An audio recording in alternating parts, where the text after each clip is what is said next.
In accordance with Standing Order 43, Order, the time for members' statements has concluded. Move to questions without notice. Are there any questions without notice? I call the honourable Leader of the Opposition. Thank you very much, Mr Speaker. My question is to the Prime Minister. Since the government's deal with the Senate crossbencher to pass its extreme industrial relations legislation, the Australian Industry Group, the Australian Chamber of Commerce and Industry, the Minerals Council of Australia, Master Builders Association, Business Council of Australia have all explicitly reiterated their rejection of the bill, warning jobs and businesses across the country are at risk. Why does this Labor government always get the big economic calls wrong? Give the call to the Prime Minister. I thank the Leader of the Opposition for his question. I did think he was reading out a list of the supporters of our climate change policy. Mr Speaker, when he went through that list of the Australian Industry Group, the Australian Chamber of Commerce and Industry, the Business Council of Australia, you left out the National Farmers Federation, who also support our climate policy. But I addressed the Australian Industry Group last Monday night for dinner, and they were all there. I got 7 questions, and I got questions about the relationship with trade. I got questions about The Voice, who, by the way, the Australian Industry Group support. I got questions about the Republic. You want to know how many questions I got about wages? 1. The member for Fisher. And this Wednesday night, I'll be the guest speaker at the Australian Chamber of Commerce and Industry. Over there in the Great Hall. So if you're not doing anything Wednesday night, Pete, come past, have a listen, and you'll hear about our engagement with the business community. Because one of the things that we know when it comes to economics and the big calls is that, low wages have been holding back our economy. That's right. How do we know that? Well, this is what people have spoken about. A fellow who might know something about the economy, the RBA governor, said the crisis is really in real wage growth. And when speaking about whether there would be higher wages in the future, if that were to happen, it would be a good thing. He said that in 2017. Just to make sure it wasn't, a one-off comment, in 2018 he said— The member for O'Connor. He said in an address to the Australian Industry Group, these concerns are being brought into sharp focus by unusually slow growth in wages. And then he went on to say wages growth has not responded in the way that it once did. He went on to say it is clear that slow growth in wages is affecting our economy. He went on in November 2018 in an address to CEDA. He said this. Flat real wages are diminishing our sense of shared prosperity.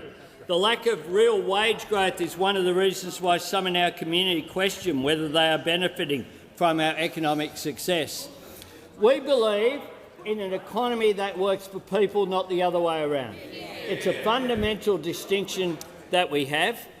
We stand by our position, and indeed the Leader of the National Party said just a couple of weeks ago, would you concede that wages didn't rise while you're in government? Well, real wages didn't, and that's structurally a challenge we're all facing. Concluded. It takes structural change. We're going to deliver that change. Prime Minister's time has concluded.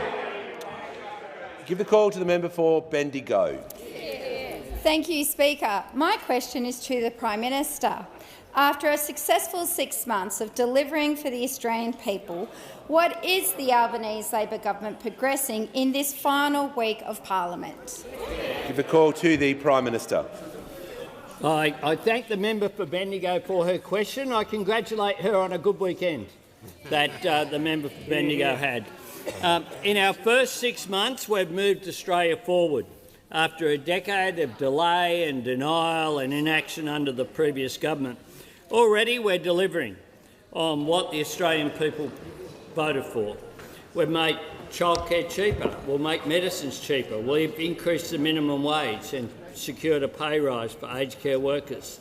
We've established new climate targets. We've repaired our international relations. And this week, we're setting about delivering on more of our commitments.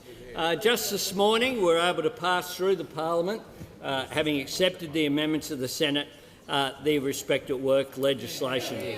2 years ago, women in their many thousands marched on Parliament here but marched around the country to say enough is enough, to say that we needed to act to ensure that all workplaces were safe and respectful. Today's legislation will do that. This week we're also committed to advancing the National Anti-Corruption Commission that's already passed this House. It may well be that the opposition and the minor parties combine to try and stifle that, but we're determined to have a National Anti-Corruption Commission based upon the legislation that passed this House, that this House unanimously voted for. We'll also move to advance our Secure Jobs Better Pay bill. We know those opposite, before they'd even read the legislation, decided, once they heard the title, to oppose the legislation, because they're not in favour of secure jobs and they're certainly not in favour of better pay. But what this will do is get wages moving. It will close the gender pay gap. It will ban pay secrecy clauses. It will advance the interests of working people and make sure that we have an economy that works for people, not the other way around. We'll also report to Parliament this week on closing the gap, and we'll report with the first annual climate statement in accordance with the legislation that we passed earlier this year. Australians have made it clear after a wasted decade that they want a government that won't waste a day, and that is what we are delivering. We're determined to be worthy of the trust that's been placed in us. We have a mandate to secure change. Australians voted for that change, and that is what the Labor government will be delivering. Give the call to the Deputy Leader of the Opposition. My question is to the Minister for Small Business. Labor's regulation impact statement for its Extreme Industrial Relations Bill says small business will have to pay at least $14,600 in bargaining costs. Can the Minister advise the House whether the Albanese government will provide direct financial compensation for small businesses to deal with this financial hit, or will Labor force small businesses to cop the bill themselves? Give the call to the Minister for Small Business, Minister for Housing and Minister for Homelessness. Thank you, Mr Speaker, and I thank the member opposite for her question. As I said in this place last week, there are several thresholds that need to be met in terms of small businesses. If she's talking about the single interest bargaining stream, we of course made announcements that that will change from fewer than 15 employees to fewer than 20. So the Deputy Leader has asked a question. There are 4 streams, and we do expect that most small businesses will actually go through the cooperative stream, where, as I also said last week, most of the businesses will be able to take an off-the-shelf product or work with their employer peak organisation. So those costs are estimates only, and they're unlikely to be required for most small businesses to meet those costs. Give the call to the member for Lingiari. Thank you, Speaker. My question is to the Minister for Employment and Workplace Relations. What is the impact of the Albanese Labor government's amendments to the Secure Jobs Better Pay bill? Give the call to the Minister for the Leader of the House. Thanks very much, Mr Speaker, and I thank the member for Lingiari for the question.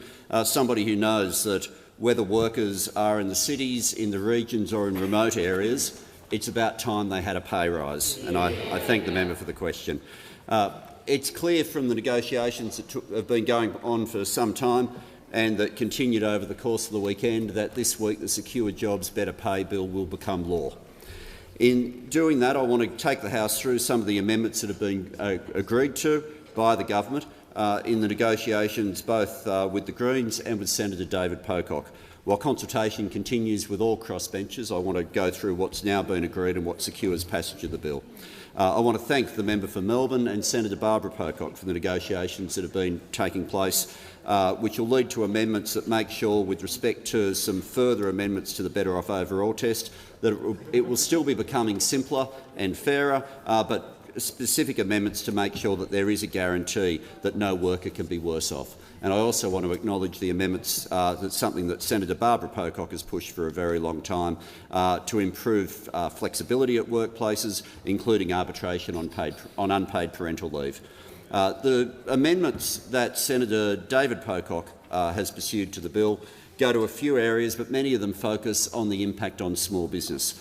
By taking in the single interest stream the small business exemption from 15 to 20 employees, it means that 97.5% of Australian businesses are excluded from that stream. 97.5% excluded if they want to be excluded, but obviously the right to opt in remains there. There will be a statutory review of the legislation 2 years after the bill, within 2 years of the bill passing.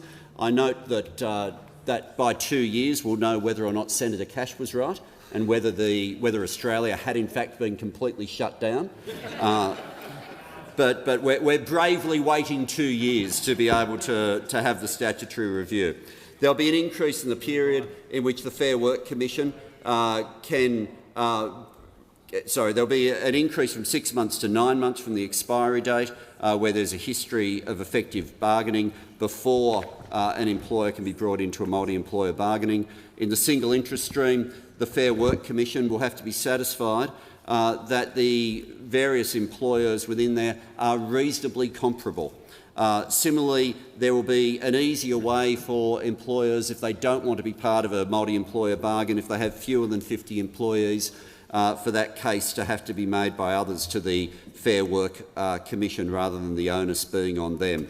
With all of these different ways, it basically means the sky that will fall in arguments from those opposite. While I know they'll continue to make it for the rest of the week, people know it's not true. People know it's not true, and this bill will do it. Before I call the member for Clark, I'd like to inform the House that President of the Gallery today is Agus Harimurti Yudhoyono, the leader of the Democratic Party of Indonesia and his accompanying delegation, and also Francisco Bastillo, the Minister of Foreign Affairs of Uruguay, and Her Excellency Mrs Diana B.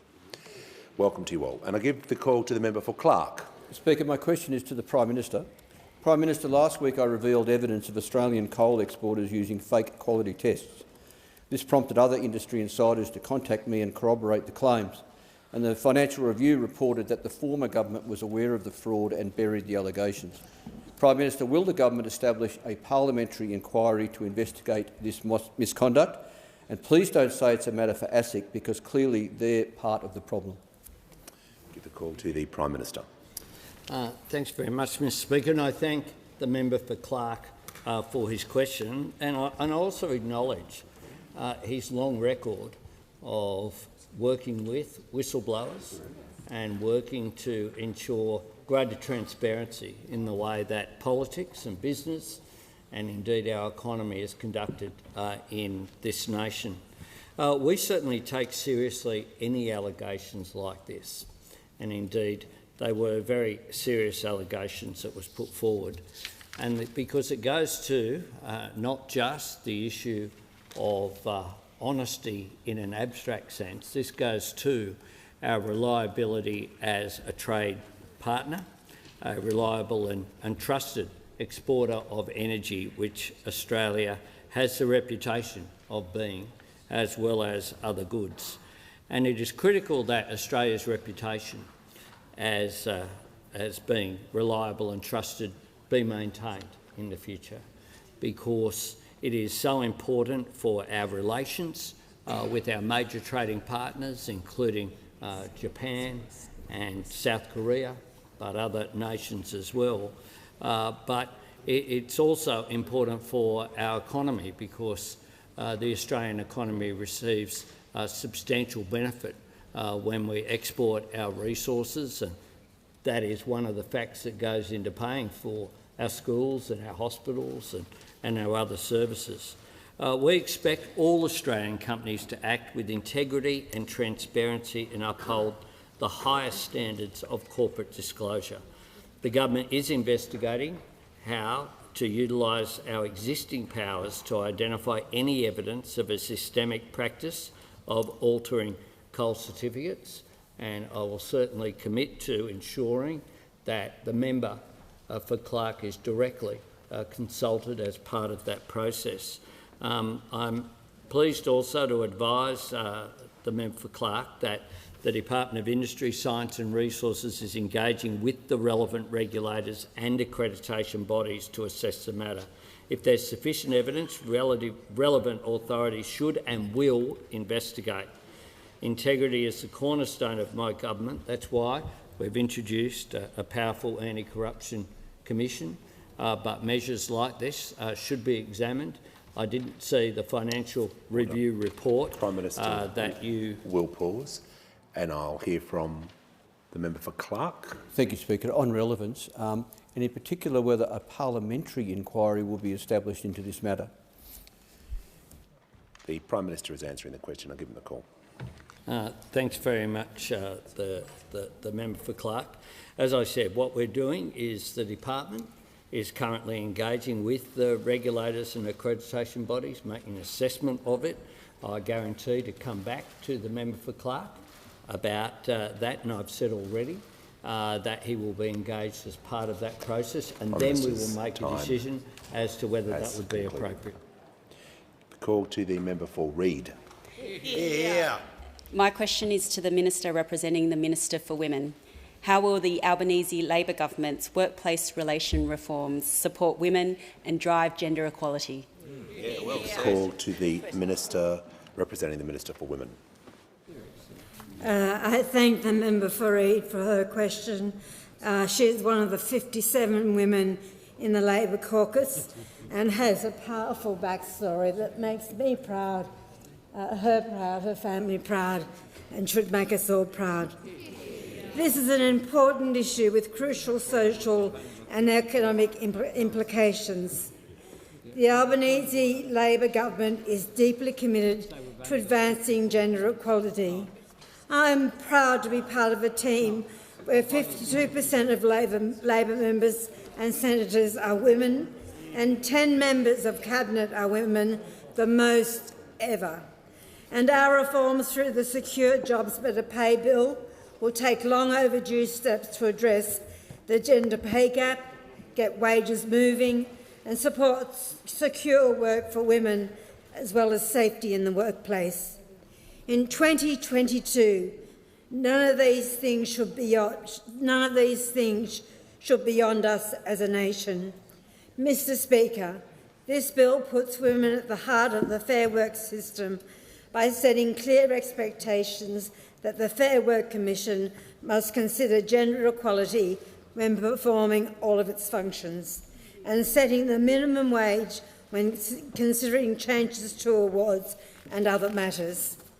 We are establishing a pay equity expert panel and a care and community sector expert panel with Fair Work Commission supported by in the Fair Work Commission supported by a dedicated research unit.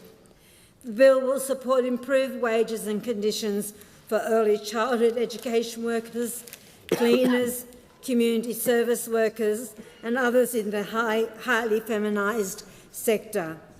This bill will also address the significant hurdles in the Fair Work Act. These hurdles often stand in the way of women in underpaid and undervalued industries obtaining equal remuneration order. Our reforms will increase pay transparency and strengthen access to flexible working arrangements so families can better share and manage their caring responsibilities. And where the previous government refused to act, this bill will prohibit sexual harassment under the Fair Work Act, a recommendation of the Respect at Work report. I want to pay tribute, as the Prime Minister did earlier today, to the many brave actions of women who brought this into the light. These reforms are just one aspect of this government's ambition for Australia to be a leader on gender equality and our commitment to support women's economic equality and safety in the workplace. The call to the member for Hume. Here, Mr. Speaker, my question is to the Treasurer. In response... Order. Members on my right. Order. The members on my right... Order. Members on my right will cease interjecting all at once, and I'm going to invite the member for Hume to be heard in silence while he asks his question. Give the call to the member for Hume. Thank you, Mr Speaker. In response to a question on insiders on the 21st of November last year, the Treasurer said industry-wide bargaining was, and I quote, not part of our policy. Did the Treasurer mishear that question, or does he have a different excuse for this broken promise? Give the call to the order. The member for Hume was heard in silence. The Treasurer will also be heard in silence. And I'll give him the call. Thank you, Mr Speaker. We've waited 19 days for that rubbish question from the member for Hume, Mr Speaker. Did you know, Mr Speaker, Dolly Parton wrote Jolene and I Will Always Love You in one day. It took the Shadow Treasurer 19 days to write that question, 19 days longer than it took to write two of the most popular songs in history. Mr Speaker,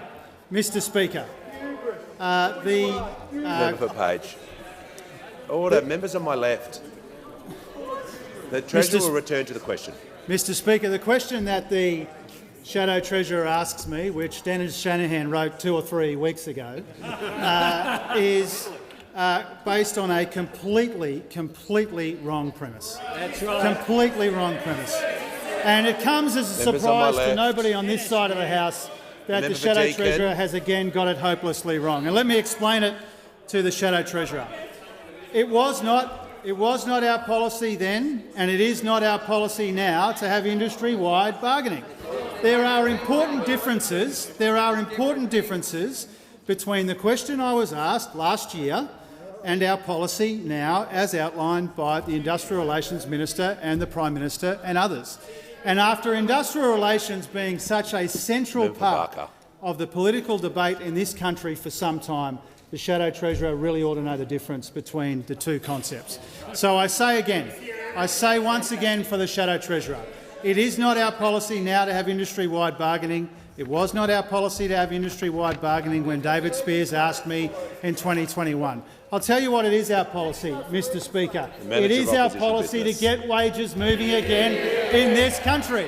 And that's why I'm so pleased and why I congratulate the Industrial Relations Minister, the Prime Minister, the colleagues in the Senate, Senator Pocock, and I thank him for his support, because for too long in this country, wages have been stagnant. And one of the reasons why we're on this side of the House and you're on that side of the House is because we take a very different approach to wages than you do. And nothing would make them happier. Order. Nothing would make them happier than another decade of wage stagnation like the last decade. But we take a different approach. They get sent to this place to diminish and hack at the wages and working conditions of working Australians. We come here to get wages moving again. We're proud to do so, and that's what our policy is all about. We call to the member for McEwen. Thank you, Speaker. My question is to the Minister for Social Services. How is the Albanese Labor government building transparency and accountability into its decisions to support Australia's most disadvantaged citizens? Give the call to the Minister for Social Services. Thank you, Speaker, and I'd like to thank the member for McEwen for his question and for all the work that he does to support the most disadvantaged in his electorate. Of course, the Albanese government has, from the time it's been elected, been bringing people together to solve some of the very complex issues in our community. And of course, the Jobs and Skills Summit was one of those that brought together all sides of the community to look at how we boost economic participation. And of course, over the weekend, the Prime Minister announced the next step in how we bring people together to tackle economic inclusion and how we ensure that the most disadvantaged in our community are supported. Of course, this comes off the back of the agreement we have got with our Secure Jobs Better Pay bill, a piece of legislation that very much will support some of our most lowest paid workers in this country. But of course, we need to also look at those who have been excluded from the workforce. And our commitment to establish an Economic Inclusionary Advisory Committee is the next part of ensuring we have a transparent process run by an expert legislative committee to give this government important advice. This committee will be tasked with providing advice to government on economic inclusion, including policy settings, systems and structures, and the adequacy and effectiveness and sustainability of income support payments ahead of every federal budget. This Labor government wants to do everything we can to address the challenges faced by everyday Australians. And while we know that there's many competing priorities on the budget and, of course, fiscal pressures that must be handled responsibly, it is the Labor way that every budget we hand down, we consider how we can support those doing it the most tough. Of course, the Economic Inclusion Advisory Committee will be an important resource and will bring together members of our community, whether they be experts in the community, whether they be advocates, union and business, bringing people together to examine very carefully the issues confronting our most disadvantaged. The Treasurer and I will make these appointments with the committee to be established in an interim capacity to inform the 23-24 budget before legislating this committee on an ongoing basis. High-level recommendations and findings of the committee will be released publicly at least 2 weeks prior to each federal budget. This is an example of where the Albanese government isn't afraid of expert advice. We're not afraid of bringing people into the tent. We're not afraid of transparency. We will continue to work collaboratively across the community to get good outcomes for those most disadvantaged here in Australia. Call to the Manager of Opposition Business. My question is to the Minister for Small Business. Last Thursday, the Minister told the House in question time that a small business located in a shopping centre with a large supermarket would not be compelled to bargain together with that supermarket. Given the bill specifically mentions geographical location as establishing the common interest that means a business can be dragged into multi-employer bargaining, will the Minister now admit she misled the House in giving this incorrect answer? Give a call to the Minister for Small Business, Housing and Homelessness. No, I did not. It's correct, and I'll hand over to the Workplace Relations Minister. Give a call to the Minister for Employment, Workplace. Order. Give a call to the Minister for Employment and Workplace Relations. Members on my left. The Minister. The example given is wrong for 2 reasons. The first reason is in terms of common interest. To claim that a small shop like that has a common interest with a company like Woolworths really beggars belief. Really beggars belief. And if that's their concept of what a common interest is, then they have no understanding of small business on that side. If their view of small business is, oh, it's just the same as Woolies, then that's a really extraordinary argument. But the other concept, if they paid attention over the weekend, is one of the additional amendments that the government's agreed to is whether or not businesses are reasonably comparable. And so, even if you got over the hurdle, and I don't know logically how you could get over the hurdle on common interest, but even if you got there, to claim that they're somehow reasonably comparable would just beg a belief. Now, even some of the people, it's not like the Fair Work Commission is stacked with Labor Party appointees at the moment. That's not exactly who's adjudicating this. But the example given would not pass the common interest test, would not pass the reasonably comparable test, but obviously will pass the scare campaign test. Keep going, keep shouting at the moon. That's what they're going to do. But anyone who looks at this with common sense could not reach any of the conclusions that those opposite are trying to draw. Give a call to the member for Corangamite. Thank you, Speaker. My question is to the Minister for Employment and Workplace Relations. What will change for Australian workers when the Secure Jobs Better Pay Bill becomes law? Give a call to the Minister for Employment and Workplace Relations and Minister for the Arts. Thanks so much, Mr Speaker, and I thank the member for the question. In terms of what will change, it's clear that quite a lot will change because I heard from Senator Cash that these laws are literally the most radical changes that this country has seen. Most radical ever is what we're talking about. So 2 years after the entire nation went into lockdown, apparently people getting their wages moving is the most radical thing that the country's ever seen. What will happen, and let me go through what will happen immediately on this legislation passing. immediately you will find that job security and gender equality become objectives of the Fair Work Act. That'll happen straight away. The sunsetting of zombie agreements will start. Now, we talk about zombie agreements. What are they? There are still people today working under AWAs from the Howard era. There are still people today working under AWAs. And what has happened is, even though the base rate, the hourly rate, is protected, every penalty rate has disappeared.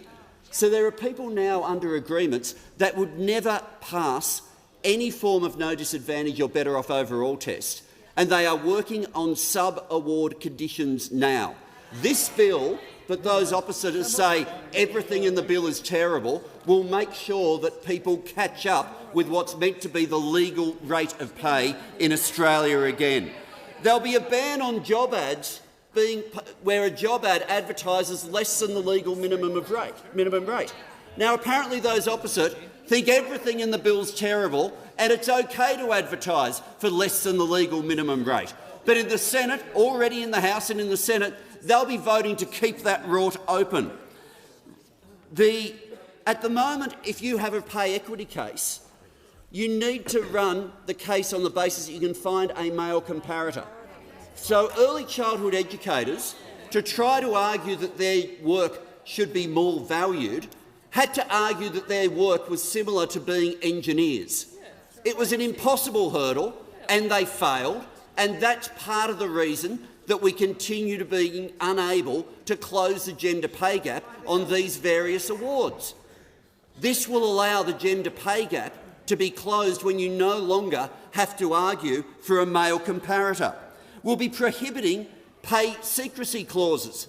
Those opposite are wanting to maintain a situation where you are not allowed to tell your fellow workers what you earn, and we know exactly how that has been used.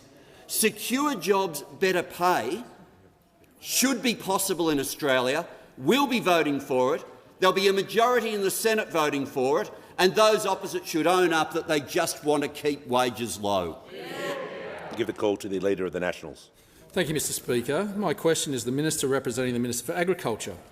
I refer to the example of a Goulburn Valley fruit grower that employs 25 casual and part-time farmhands throughout the year and an additional team of 30 regular seasonal pickers and packers.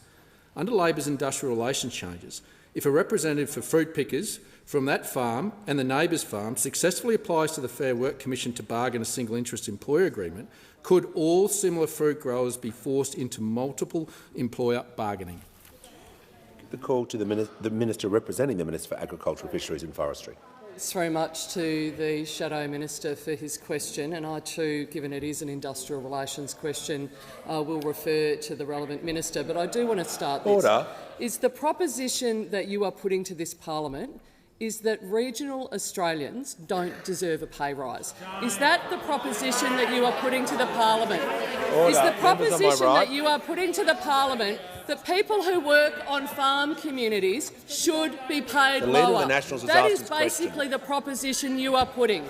You are not supporting regional Australians by putting this question. The Leader of the you are Nationals has saying asked that this question. anybody who works for farm communities, anybody who works for agricultural and regional businesses does not deserve a pay rise. And I'll ask the Industrial Relations Minister to answer the specifics of the member's question. I'll call the Minister for Employment and Workplace Relations.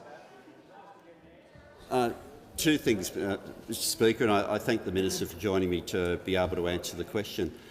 Two things on the example that's been given. First of all, in terms of the final line, people don't get forced.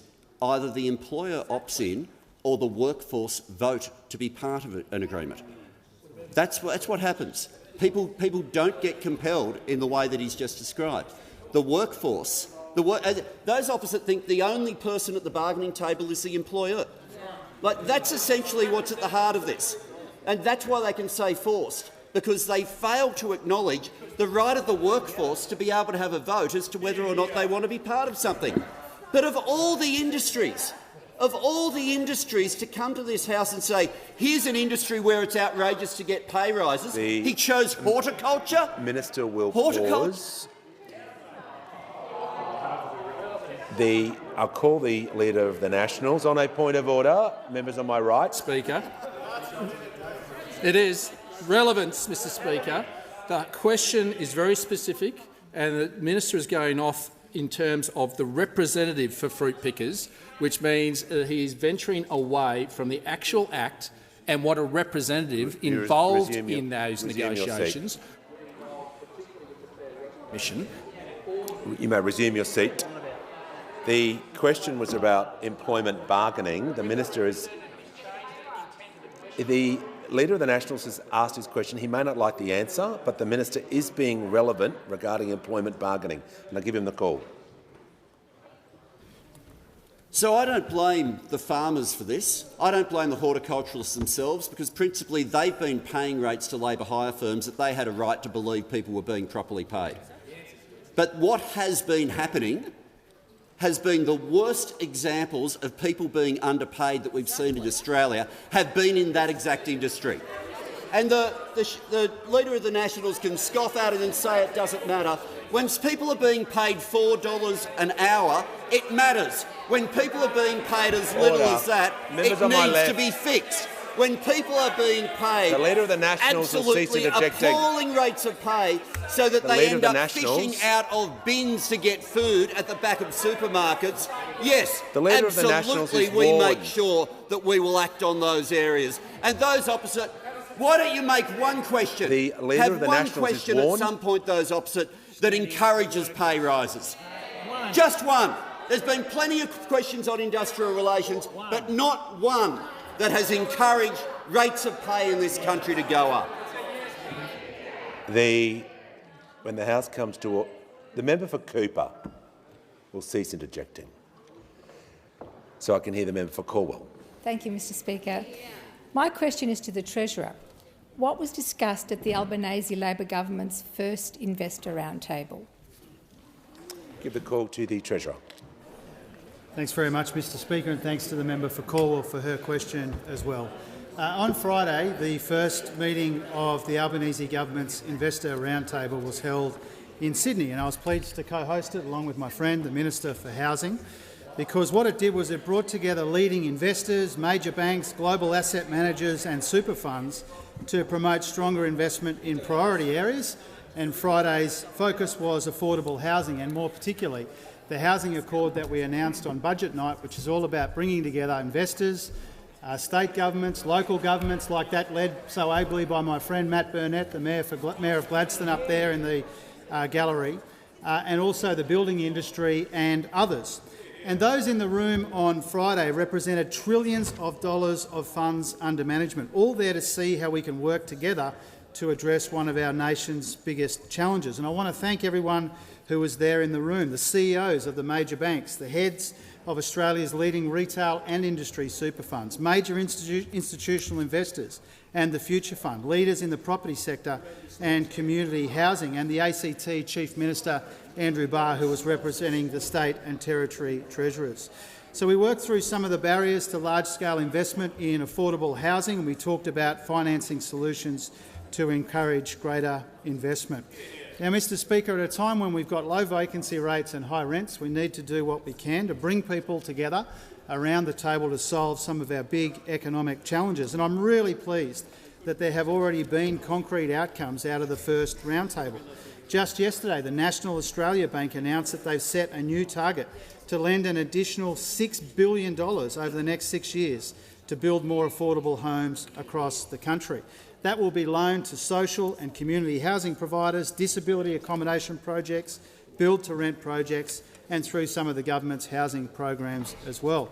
Now, the CEO of NAB, Ross McEwen, said that he welcomed the opportunity to contribute to the discussion at the Treasurer's Investor Roundtable, and we welcome this really important contribution from NAB, as well as from other players, Aware Super, AXA, Australian Retirement Trust, HESTA, CBUS and others. Now, this is a terrific start, Mr Speaker, but it's just the start. It is just the start of our work to get more investment into affordable, well-located housing so that people can live closer to where the jobs and opportunities are being created. And it's just the start of our work to help make sure that we can harness trillions of dollars of Australian capital to deliver wins for investors, for super fund members and for the nation. Before I call the member for Melbourne, I'd like to welcome to the chamber members from the Regional Development Australia, the Central Queensland Mayors Tony Williams, Matt Burnett, Andy Ireland and Grant Cassidy, the Chair of Regional Development Australia, Central and Western Queensland. We'll give the call to the member for Melbourne. Thank you, Speaker. My question is to the Minister for the Environment. Even though the climate crisis is the biggest threat to our environment, the Minister for Resources said last week that the decision on the future of coal and gas should be made by overseas boardrooms, not by Australia. Do you agree? Or in next week's response to the review of our environment laws, will you announce a climate trigger so that the impact of climate pollution has to be taken into account when considering new coal and gas mines? The call to the Minister for Environment and Water. I want to thank the Leader of the Greens for that question. And it goes to two issues. The first is the government's response to the SANUL review, which was looking at the Environmental Protection and Biodiversity Conservation Act. Like many things those opposite did, they received the SANUL review about 2 years ago and never really responded to it. So, of course, we will respond to the SANUL review.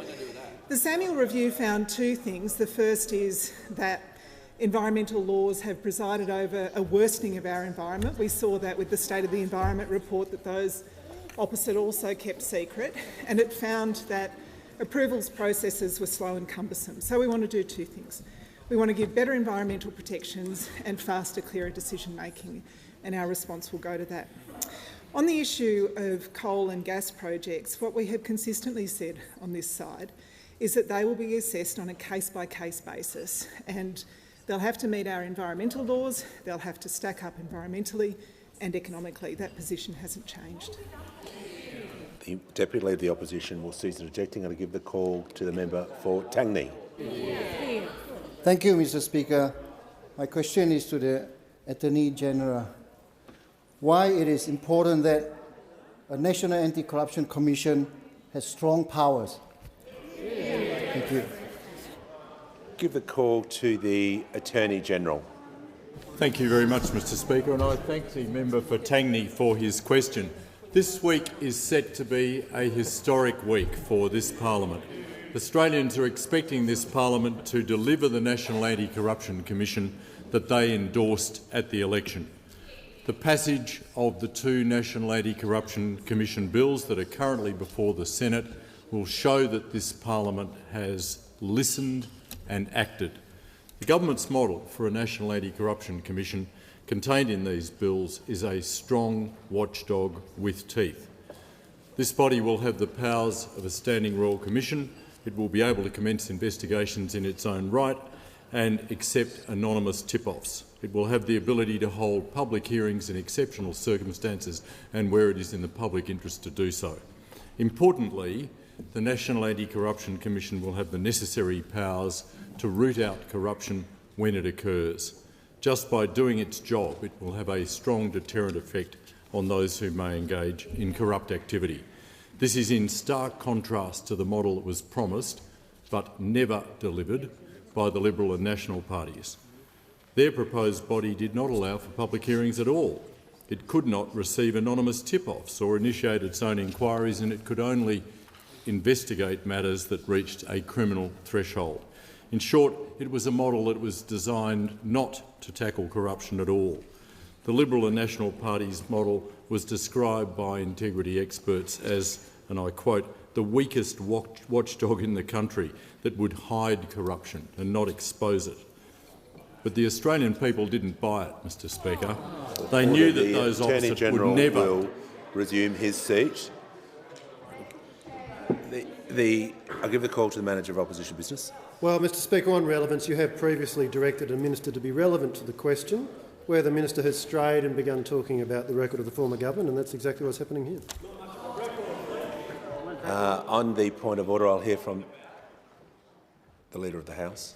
Mr. Speaker, the question asked why it was important for the Anti-Corruption Commission to have strong powers. The record of the former government is one of the reasons. The order, it was a broad order. It was a broad question. I'm going to ask the Attorney General to focus on the question, not necessarily the former government, but I'll give him the call with 1 minute remaining. Thank you very much, Mr Speaker. The reason why I mentioned the former government's pathetic model was that this was the contest at the last election, and the Australian people very clearly voted for the model that the Labor Party took to the election and the principles that we outlined at the election. The Australian people didn't buy the model that the Liberal and National parties had, Mr Speaker. They knew that those opposite would never deliver a watchdog with teeth. But we will do it this week. This government stands ready to deliver, and I call on the whole parliament to join us in that task. Give the call to the member for Forrest. Mr Speaker, my question is to the Minister for Small Business. Minister, under Labor's Extreme Industrial Relations Bill, could a local winery in Margaret River be required to bargain with a local pub in Margaret River due to being in the same industry and geographical location? I'll give a call to the Minister for Small Business, Minister for Housing and Homelessness. The Minister for Skills on my right. Speaker, I mean, seriously, we keep getting all sorts of analogies from those opposite. We've said they need to be comparable. They need to be comparable. They're clearly not. The Minister will resume her seat. The Minister will... Has the Minister concluded her answer? I give the call to the member for Wills. Thank you, Mr Speaker. My question is to the Deputy Prime Minister. What is the Albanese Labor government doing to clean up the mess left by the former government and ensure Australia's submarines meet our national security needs? Give the call to the Deputy Prime Minister.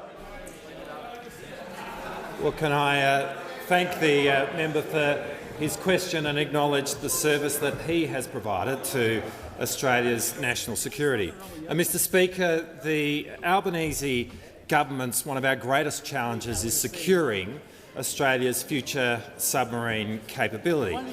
There is no military platform which gives rise to a greater question mark in any adversary's mind than a highly capable submarine, which is why submarines matter in terms of building Australia's strategic space for diplomacy and for trade.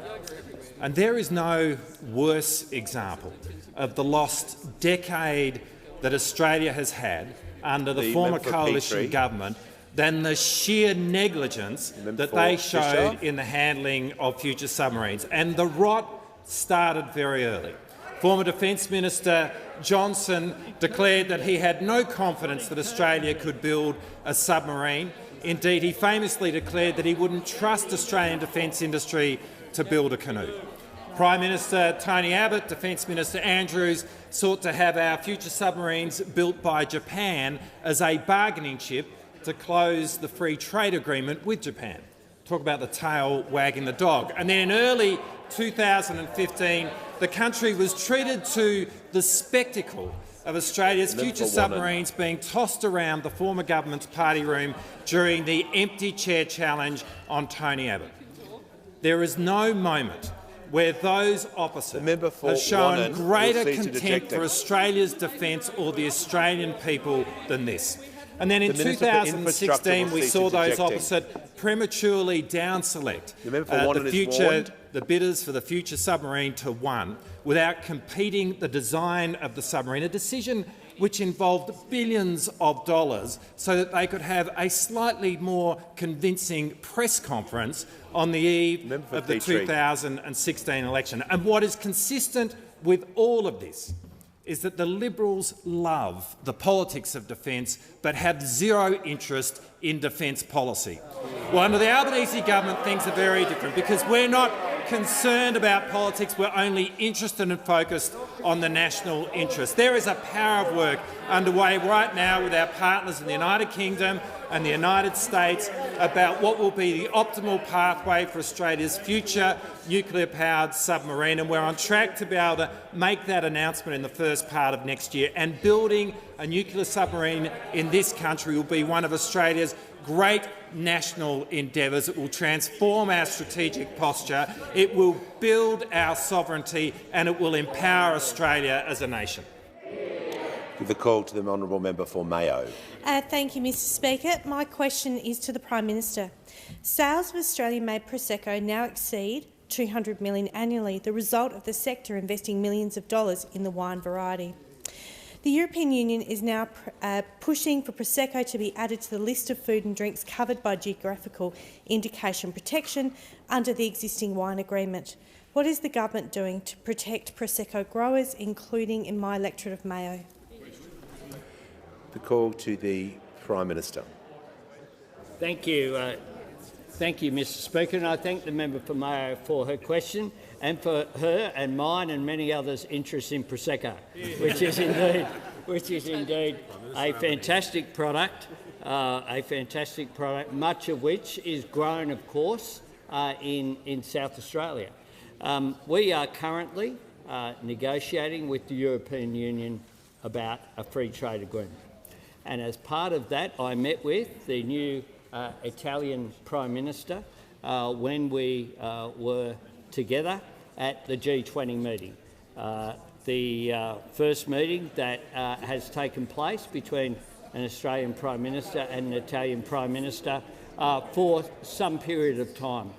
And at that bilateral meeting, I put forward Australia's interests in advancing the free trade agreement. We know that in terms of the agricultural sector in particular, with nations such as France and Italy, they have been very protective of particular labels of products. But the truth is that Prosecco is a product that is produced not just in Italy, just like roses are grown in lots of places around the world, and they're still roses. We will advance Australia's national interest and negotiate in good faith with the European Union, and I'm hopeful that the European Commission will send their leaders, Ursula and Charles, out here next year. I've invited them to come out and to meet with business, including the agricultural sector, next year. There is much to be gained by a free trade agreement with Europe. When we think about the issues that have been raised with free trade agreements, they often relate to labour laws and relative costs. When you're talking about Europe, you don't have those issues. What you can have is a win-win agreement, and that is why the entry fee for negotiating with Europe was a decent climate change policy, and that was indicated very clearly by the European Commission, by not just the Italian Prime Minister, but the Spanish Prime Minister, the French President, the German Chancellor. Australia is now in a position whereby we're able to promote our national interest. We'll do so in good faith. We understand that these are challenges and that our friends in Europe starting position is different from ours, but we'll negotiate in good faith and we'll consult with industries, including the agricultural sector, as we do it. Give the call to the honourable member for Chisholm. Thanks so much, Speaker. My question is to the Minister for Infrastructure. What is the Albanese Labor government's response to the known views of Victorians in relation to the suburban rail loop east? Give the call to the Minister for Infrastructure. Order. Members on my left, it's far too much noise. Give the call to the Minister for Infrastructure, Transport, Regional Development and Local Government. Thank you very much, Mr Speaker, and can I thank the member for Chisholm for her question, a fine representative of the southeastern suburbs of Victoria. I know she, like many Victorians, is a very keen supporter of the suburban rail loop. On this side of the House, we've been long supporters of the suburban rail loop. We know that planning for our medium to long-term future requires vision, requires dedication and a commitment to work cooperatively with states and territories. The suburban rail loop will be truly transformational to the state of Victoria. The first section, Suburban Rail Loop East, is a project delivering twin tunnels with 6 underground stations at Cheltenham, Clayton, Monash, Burwood, Glen Waverley and in Box Hill. It's due to open in 2035. It will open up access to key education, health and employment centres in Melbourne's east and south-east. The benefit will also go to people in the Latrobe Valley and Gippsland, who'll be able to access Monash University, the newly opened Heart Hospital and Monash Children's Hospital, all without needing to head into the centre of Melbourne, saving them an hour on public transport for that trip. It's a project that will relieve pressure on our roads, as well as reduce congestion and travel times across our suburbs. It's significant investment in transformational public transport. That is what Labor governments do. Suburban Rail Loop East will also support up to 24,000 jobs in the construction phase. Early works are already underway right now in Clayton, and they'll begin in Glen Waverley early in the new year. Preparatory works are also about to kick off at Burwood and Monash and at Box Hill, ahead of construction of the new Box Hill Suburban Rail Loop station. The Albanese government has committed $2.2 billion to the early works of Suburban Rail Loop East. The detailed business and investment case of the loop, released by Victoria last year, demonstrated a benefit-cost ratio of up to 1.7, meaning $1.70 would be returned for every dollar investment. This is a completely transformational project for the state of Victoria. It's a project that has the support of our government, and it's pretty clear from Saturday that it has the overwhelming support of the Victorian community as well. I give the call to the member for Canning. Thank you, Mr Speaker. My question is to the Minister for Defence. I refer to the front page headline of the Saturday Telegraph, "Give back medals, shock backflip." Can the Minister confirm to the House that his review into command accountability covers all honours awarded to officers who commanded at the tactical through to the national level, from the captains to the generals, during the period covered by the Brereton Report? Give the call to the Deputy Prime Minister and Minister for Defence. Well, I thank the member for his question. And let me just say that it is unusual to receive a question from the Shadow Minister, given the personal experience that he's had, not just in service but in respect of this. And I want to say up front, I very much acknowledge his service in Australia's Defence Force, but more than that, and he knows my feelings about this, the member opposite in respect of this issue is a very brave man. And Australia owes him a debt of gratitude for what he has done in respect of this. What has happened in relation to the allegations that were made under the Brereton inquiry is obviously a matter of national shame. But what we can take encouragement from is that the Brereton inquiry, to the credit of the former government, is Australia dealing with its own issues. And so it goes to who we are as a people. And it is a fundamentally important report, and one which needs to be treated with the utmost respect, and I very much know that the honourable member knows that better than anyone in this place. And so our predisposition here is to be seeing that we fully implement, to the extent that we can, the Brereton report. Now, there were 143 recommendations of the Brereton report. The former government dealt with 101 of them. I want to make clear that there is no intention to review any of the decisions that the former government made in relation to those 101 recommendations, and particularly in respect that the Leader of the Opposition made when he was the Defence Minister in respect of the meritorious unit citation. None of that is under review. The Defence Minister will pause, and I'll hear from the member for Canning. Thank you, Mr Speaker. Just on relevance, I ask the Minister to go to the substance of the question, which goes to command accountability and whether or not captains and generals during the period identified in the Brereton report will be subject to the same review. Give the call to the Minister for Defence, who is being relevant to the question, with 1 minute to go. Thank you, Mr Speaker. Of the 42 recommendations that had not been implemented, that we've in a sense inherited in terms of our managing of this, our intention, in answer to the question, is to implement Brereton to the fullest possible extent, given what I have just said. Now, one of those recommendations called on the review of the award of decorations to those in command positions at troop, squadron and task group level during particular Special Operation Task Group rotations. What we've seen in the last week or two is the Chief of the Defence Force writing to a small number of people to whom this recommendation concerns. We completely support the Chief of the Defence Force in the steps that he has taken. I can't disclose the number for privacy reasons, but what I will say is that in terms of this recommendation and all others, it is our intent to try and implement Brereton to its fullest possible extent, which I know the member opposite would want this government to do.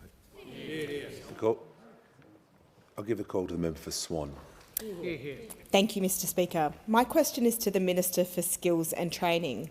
How is the Albanese Labor government working with states and territories, in particular Western Australia, to ensure we're addressing the skills shortage that the government has inherited?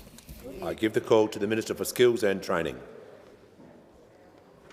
Well, thank you, Speaker. Can I thank the member for Swan for her question and her interest in the vet sector in her electorate and beyond, in her great state of Western Australia. Can I say, as I think members know, that when we were elected we inherited not only just $1 trillion of public debt, we inherited a massive skills deficit across the economy. And for that reason, the Prime Minister called a Jobs and Skills Summit, which of course from that summit we had an announcement on 180,000 fee-free TAFE and vet places, which is providing certainty for the vet sector to provide the courses that students and existing workers need to fill the skills gaps across the economy, in sectors and occupations across the economy. And of course, the National Skills Commission's last report, and this really does explain, I think, Speaker, the scale and breadth of the problem. The actual National Skills Commission report showed that there had been almost a doubling of occupations on the shortage list in 12 months. In 12 months, from 153 to 286 occupations, which really does explain how important it is for us to get this right. Now, the other metric I think that's really important and relevant to the House is if you look at the completed trade apprenticeships in 2012, it was 57,000. In 2021, 20,000 fewer completed trade apprenticeships in the vet sector, which really means that we need reform in the vet sector as well as supplying the investment to provide the courses for the skills that are needed in our economy. Now, I'm very happy to announce today the Minister for Education and Skills, Minister Ellery, and I signed an agreement between the Commonwealth and Western Australia for an agreement for that great state. So it now has an extra 18,800 places in areas of shortages. That's right. We've got an extra, with thousands more in aged care, agriculture, construction, hospitality, tourism, all those areas in the economy that are crying out for skills. A very important announcement by, of course, the Commonwealth and Western Australia. It really does speak to the need for us to work very closely with state and territory governments. When we came to office, there was no agreement in place, no national skills agreement, no agreement between the previous government and one state or territory government. Not one government had signed up to the National Skills Agreement. Well, we're getting on with the job. This is the third jurisdiction that has signed up. There will be many more agreements that will be made prior to the end of this year. We are getting on with the job, supplying the skills to the labour market, to, of course, employers that are desperate for the skills in this economy, and we'll keep doing that until we get it right. Just as time has concluded. Give the call to the member for Wide Bay. Thank you, Speaker. My question is to the Prime Minister. Yesterday, the Prime Minister indicated Labor had secured a deal with Senator Pocock to ensure the passage of Labor's Extreme Industrial Relations Bill. Can the Prime Minister inform the House if there are any elements of this deal which have not been made public? Order. I give the call to the Prime Minister. I thank the member for Wide Bay for his question, and as I understand it, he's asking if there are any secret elements of any arrangements that were put forward as part of an agreement to pass our industrial relations legislation. Let me get this right. The political party that has a secret agreement as the basis of the forming of government between the Liberal Party and the National Party is asking, are there any elements that are unknown? They didn't even know who their ministers were. Order. Didn't even know. You had two treasurers, two finance ministers, two health ministers, two industry, science, etc. ministers, and no one was allowed to know. And they come in here and give a newbie a question like that. What a joke. Has the Prime Minister concluded his answer? Has the Prime Minister concluded his answer? Has the Prime Minister concluded his answer? Has the Prime Minister concluded his answer? The member for Adelaide will resume his seat. I'll hear from the Manager of Opposition Business. On relevance, Mr Speaker, when there's been a tightly drafted question, you've previously asked the Minister to come back to the terms of the question. Are there any elements of the deal with Senator Pocock which have not been made public? The Prime Minister has had a preamble, and I'll ask him to return the question. He is being in order, but I'll give him the call. Mr Speaker, they probably don't recognise someone of integrity like Senator Pocock, who's been upfront about everything that was discussed and nothing that wasn't. Been very upfront, as have I. And that compares with the opposition, who, when it became known that we weren't aware of how many of these secret ministries were in existence, they had a debate in their shadow cabinet, and according to one frontbencher, they said the view was we were best not to talk about it. Not to talk about it, according to Nikki Sava. Not according to something in the past, something about the way that they're operating now. When embarrassed, when the Australian public find out how many treasurers there were and how many finance ministers, what they say is, we're best not to talk about it. Well, I did a press conference yesterday with the Minister for Industrial Relations and talked about exactly what was discussed between myself and Senator Pocock. Senator Pocock did a press conference. It's called transparency. We've got it. You never did, and you still don't. The member for Petrie does not need to add to the commentary. I give the call to the member for Adelaide. Thank you, Mr Speaker. Mr Speaker, my question is to the Minister for Veteran Affairs and Defence Personnel. How is the Albanese Labor government responding to the recommendations put forward by the Commissioners in the Royal Commission into Defence and Veteran Suicide Interim Report? I give the call to the Minister for Veterans Affairs and the Minister for Defence Personnel. Thank you, Mr Speaker, and I thank the member for Adelaide for his question and his advocacy for his considerable veteran community in the seat of Adelaide. And as I know that he knows, the Royal Commission into Defence and Veteran Suicide handed down its interim report in August. In the interests of transparency, we made that report public the same day. In September, I was proud to deliver the Albanese government's formal response to the report, responding to each of the 13 recommendations from the Royal Commission. The government agrees with the Royal Commission that urgent and immediate action is required.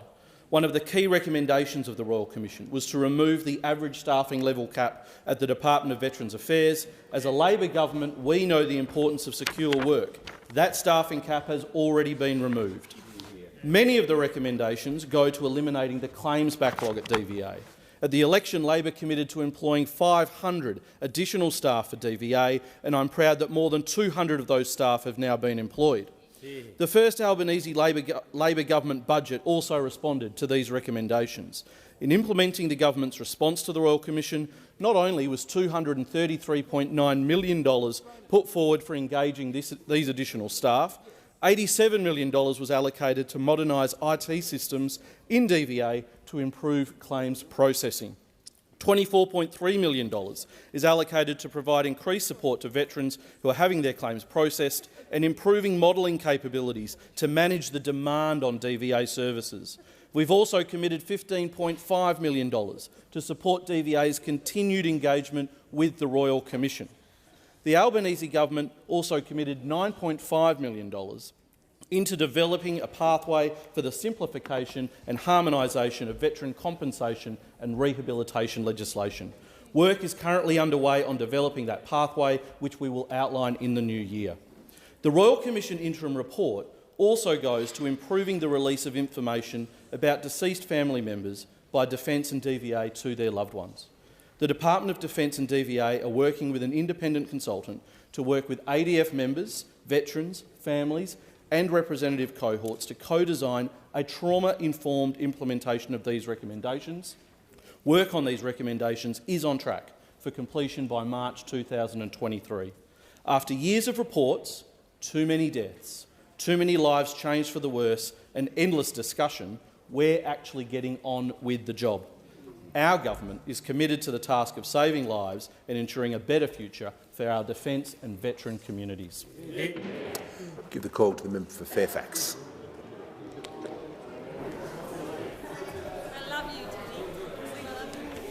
Order. Thank you, Mr. Speaker. And my question goes to the Minister for Climate Change and Energy.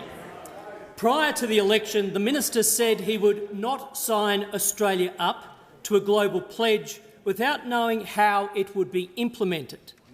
At COP27, the minister signed Australia up to pay compensation for carbon emissions, without knowing any of the details, including how much it will cost.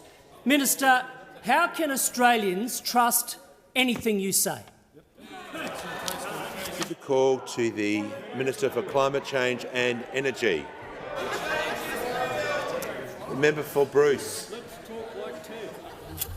The Minister has the call. Well, thanks very much, Mr. Speaker. I'm afraid the honourable member's question underlines just how much they don't understand the international conversation about dealing with developing countries and the impact of climate change, and just how willing they are to play cheap and pathetic politics on this issue, Mr. Speaker.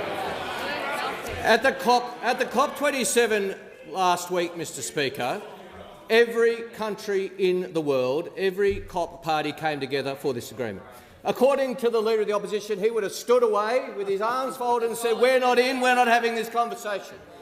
On this side of the House, we believe that actually interacting with Pacific countries in particular about the impact of climate change on them is central to our agenda, Mr. Speaker. Central to our agenda. Now, there have been some mistruths told by those opposite. Let's just run through them. Let's just run through them, Mr. Speaker. They talk about China.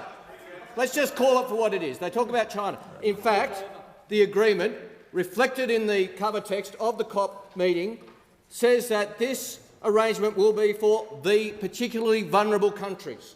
China is not one of those. Every country is vulnerable to climate change. The most vulnerable are Kiribati and Vanuatu and Fiji. They are the countries that we deal with and we are proud to deal with. The Leader of the Opposition thinks that the impacts of climate change on Pacific Islands is just part of his comedy routine, Mr. Speaker. Not a very good comedy routine, but it's all he's got. Well, we on this side of the chamber actually believe interaction with the developing countries of the Pacific is central to our agenda, and I'm proud of that arrangement, and I'm proud of the work we did together in Egypt, working with the Prime Ministers and climate change ministers of the Pacific. I'm proud of that. I don't run away from that, and on this side of the House, we're proud of that too. Those opposite can take a different approach if they wish. They can hold the Pacific Islands off to one side and say, talk to the hand, we're not interested. We're not interested. Now, the other myth perpetrated by those opposite is that somehow Australia... The member for Fairfax is seeking the call. Order on my right. The member for Bruce is warned.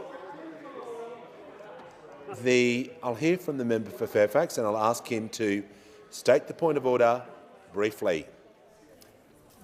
Relevance. I asked the minister, referring to him breaking a promise, how the Australian people can ever trust anything he says.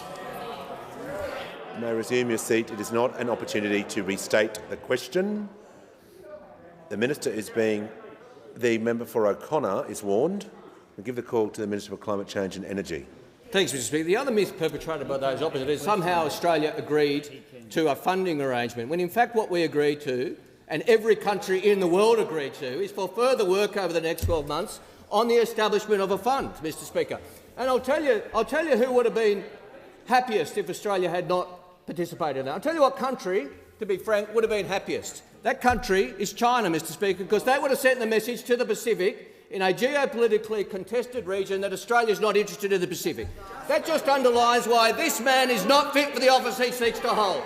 He would be a risk to our national security. He's mentioned in 20 years in Parliament, he's mentioned climate change 3 times in that 20 years. That's what the Leader of the Opposition thinks about climate change. His biggest contribution to the climate change discussion in Australia was to joke about the impacts on Pacific Islands who are fighting for their very survival. That's why he is not fit for the office he purports to seek to hold. Give the call to the honourable member for Spence. Thank you, Mr Speaker. My question is to the Prime Minister. What were the findings and recommendations of the Bell inquiry? Give the call to the Prime Minister. Thank you very much, and I thank the member for Spence for his question. And the Bell inquiry confirmed that the principles of responsible government were, to quote the inquiry, fundamentally undermined because the former Prime Minister was not responsible to the Parliament or the public. The inquiry describes how this bizarre behaviour has had, to quote it, a corrosive impact on public trust and confidence in government. The report states that the public didn't know, to quote it, something it was entitled to know. Now, my government will implement all 6 recommendations, and later this week we will introduce legislation to this House to make sure this can never happen again. I've already instructed the Secretary of the Department of Prime Minister and Cabinet to ensure that there is proper transparency should any appointments be made. The actions of the former Prime Minister were extraordinary, they were unprecedented and they were wrong. They exposed a cult of secrecy and a culture of cover-up which arrogantly dismissed scrutiny as an inconvenience. And members of the former government and current opposition enabled this culture. Remember, they sat back with the Cabinet Committee of 1 and said that that was acceptable. The Leader of the Opposition has made excuses for this behaviour. He just doesn't get it. And Nikki Sava's upcoming book reports the decision by the Shadow Cabinet. According to one frontbencher, the view was we were best not to talk about it. And today, the manager of opposition businesses said that they won't vote for a censure motion on the basis that, according to him, the issue of relationship between the former PM and his ministers is a matter for them. They still don't get it. It's not about you, it's about the Australian people and whether they have a right to know who the ministers are. It's about the Westminster system of our parliamentary democracy and whether it has been undermined. They just don't get it, but we'll give them the opportunity to have a say on that, and they will be held to account for it. Together with the NAC, tighter ministerial standards and our embrace of the Jenkins Review, we're working hard to restore faith in our institutions and strengthen our democracy. They should never be called Conservatives, because Conservatives support institutions. Those opposite undermine them at every single opportunity. I do thank Ms Bell and her team for their excellent work in producing an outstanding report, and on that basis, Mr Speaker, I'd also ask that further questions be placed on the notice paper. Before members leave, I gave an undertaking to report back to the House last Thursday to remind all members the process for a personal explanation as provided by Standing Order 68. A member may explain how he or she has been misrepresented or explain another matter of personal nature, whether or not there is a question before the House. The following conditions shall apply. The member must rise and seek permission from the Speaker. The member must not interrupt another member addressing the House, and the matter must not be debated. It is the last point I want to emphasise. The matter must not be debated. It should be a short, succinct statement of the misrepresentation. It should not deal with matters affecting the party or make attacks upon another member under the cover of making a personal explanation. I will also emphasise that it is the practice of the House to inform the Speaker beforehand. And I call the Leader of the House with papers. The list circulated to honourable members earlier today. Full details of the documents will be recorded in the votes and proceedings.